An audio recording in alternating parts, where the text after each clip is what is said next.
check out today's piece of fan art. Aww, what an adorable little Jack the Ripper.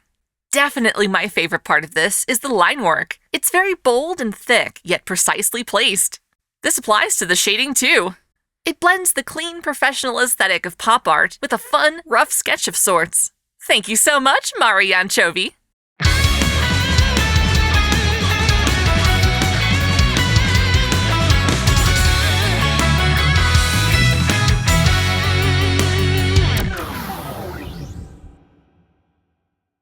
Welcome back to Otaku Tycoon. Dai-chan here. As this video's title suggests, we are here to talk about tomboys. I think it's pretty safe to say that to anime fans, tomboy is a term of endearment describing a specific type of waifu we actively seek out and obsess over. Some of my all-time favorite characters are tomboys, so it came as a surprise to learn that the term tomboy is regarded as offensive or problematic by some corners of the internet. I really shouldn't be surprised, considering everyone's offended by something these days, but it really does feel like all the things I come to enjoy just so happen to be controversial. Anyway, the takes against tomboys range from humble feminist critique all the way to matters of racism. I won't be going that deep, but I have pulled a sample of 3 articles advocating for us to stop using the term tomboy altogether. Since I fundamentally disagree, I thought it'd be fun to discuss the topic amongst ourselves. If this video does well, perhaps I might even make a top 10 anime tomboys list. Going into this, I feel it's important to remember that words themselves often derive meaning from the context of their use. F-bombs, for instance, can be used lovingly, angrily, or as every word in a sentence. Basically, if you're a pessimist, practically any word can be used offensively if you try hard enough, so we should keep in mind how the word tomboy is used. The most bare-bones definition of tomboy is a girl who behaves like a boy. Rather than adhering strictly to conventional standards of femininity, tomboys express themselves in ways we traditionally consider masculine. In terms of identity politics, a tomboy is a biological, self-identifying woman who exhibits gender nonconformity. That means there are 3 key factors. A tomboy must be a biological woman, identify as such, yet act in a way we typically expect men to. This often includes women who play sports, hang out predominantly with other guys, get into nerdy fandoms, have no trouble doing dirty work, and wear pants instead of skirts or dresses. A simpler example might even be a girl who enjoys playing with Hot Wheels instead of Barbie dolls. The most reasonable article I found was hosted by the Girl Scouts. The article describes tomboys much like I have, but states that it's inherently strange to describe any part of a self-identifying girl as boyish. It argues that when we call a girl a tomboy, we are perpetuating the idea that certain behaviors and preferences are generally more appropriate for boys. A feminist perspective would rather see these traits as genderless, not associated with boys or girls in particular. The more we see these things as predominantly masculine, the less confident or encouraged women are to take them up. This argument stems from a legitimate fear that women will grow to avoid male-dominated fields because they feel they'd have to be men to succeed.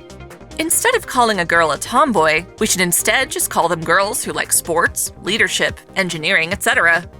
I can definitely appreciate the sentiment behind this article, but I still don't agree that the term tomboy is to blame for discouraging women. Like the article even admits, tomboy is a term of endearment, perhaps even a compliment. The fundamental concern is that a woman may feel that behaving in a traditionally masculine way might make them less of a woman, that these behaviors are inappropriate for them. The article proposes the solution be to just stop considering those behaviors masculine in the first place.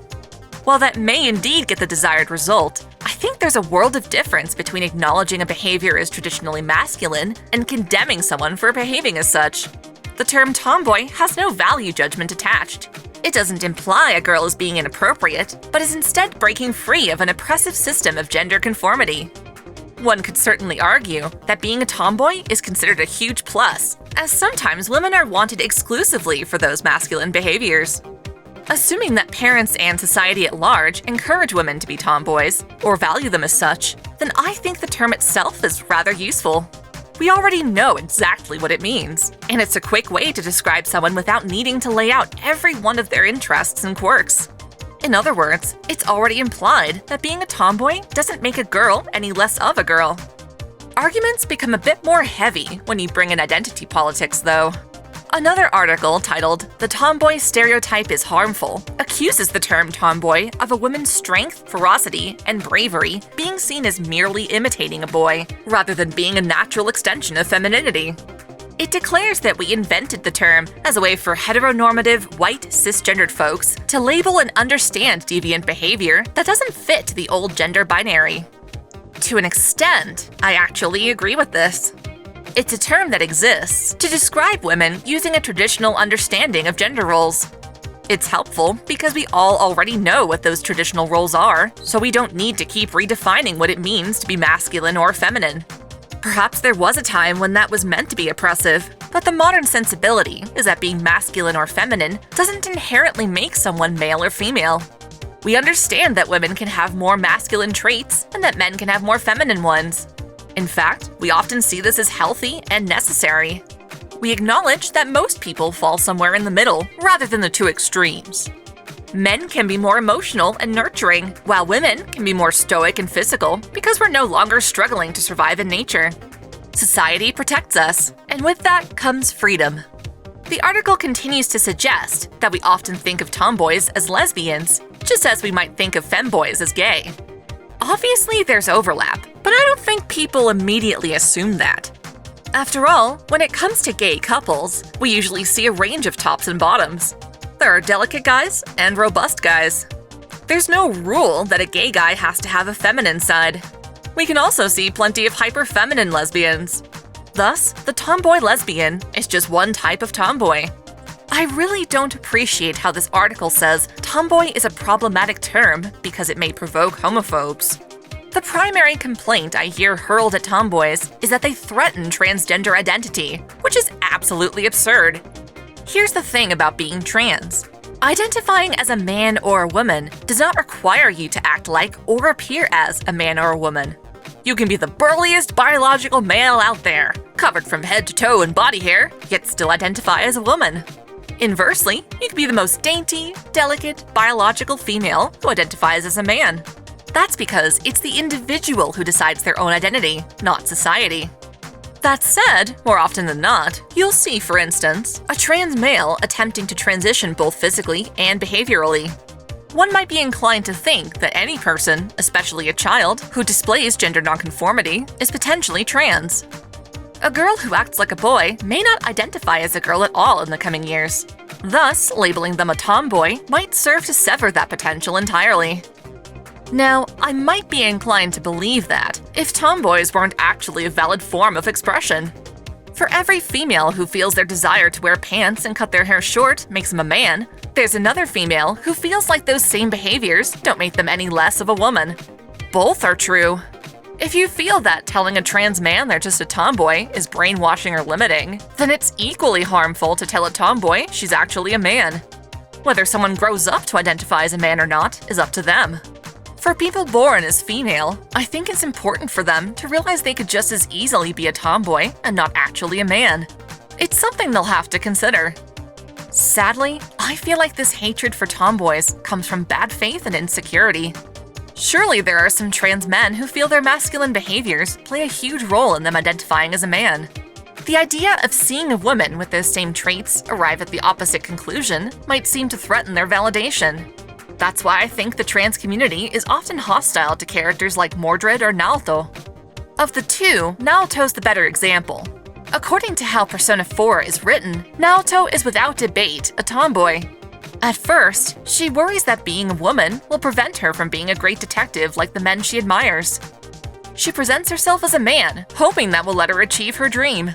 Ultimately, however, she realizes that her gender has nothing to do with being a detective, and that she no longer needs to reject or deny her femininity.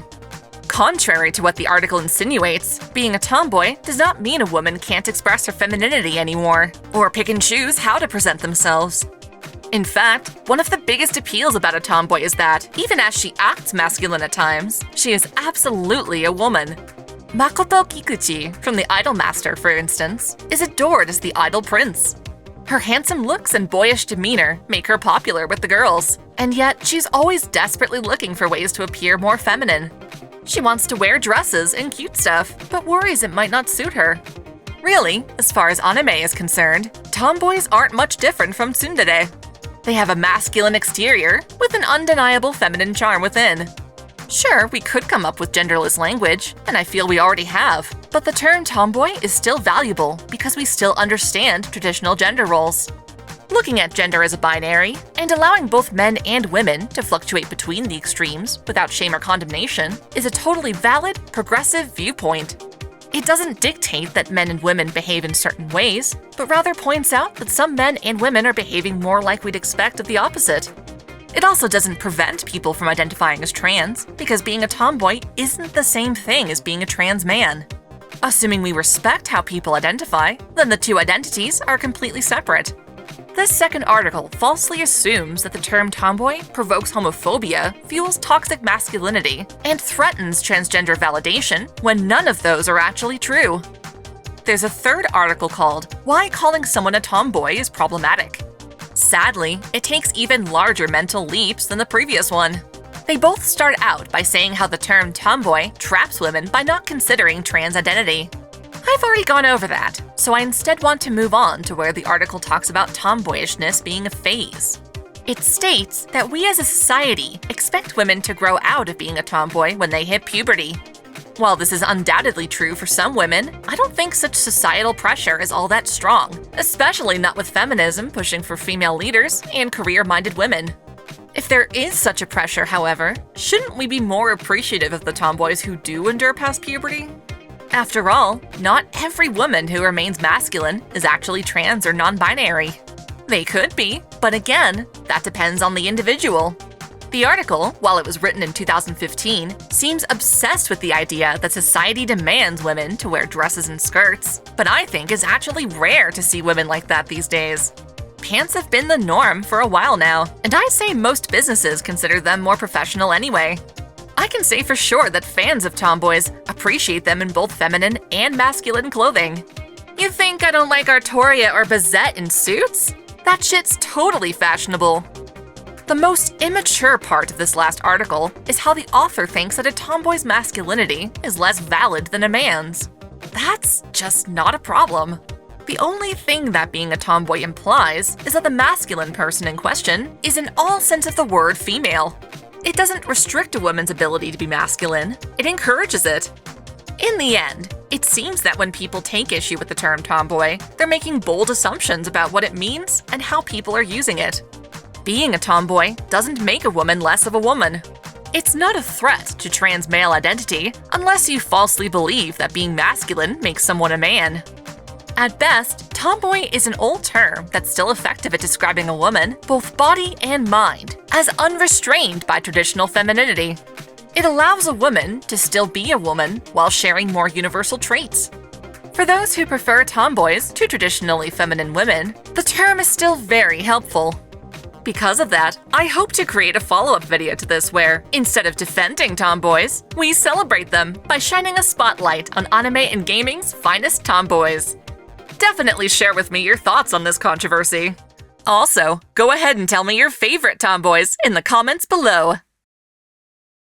Before we go ahead and roll the credits, I want to give a special shout out to all my $10 supporters. Video Gamer 75, Stephen Elak, Samuel Gersten, Otaku Mom, Jens Bauman, Mystic Samurai 1983, Freebrick, RNG or Shuffles 1498, Alexis Yukio Gomez Yamato, Johnny Tsunami, Bricken, Happy, Sakura-chan, Caitlin P, Vladimir Rovna, and SF Giants fan Mike.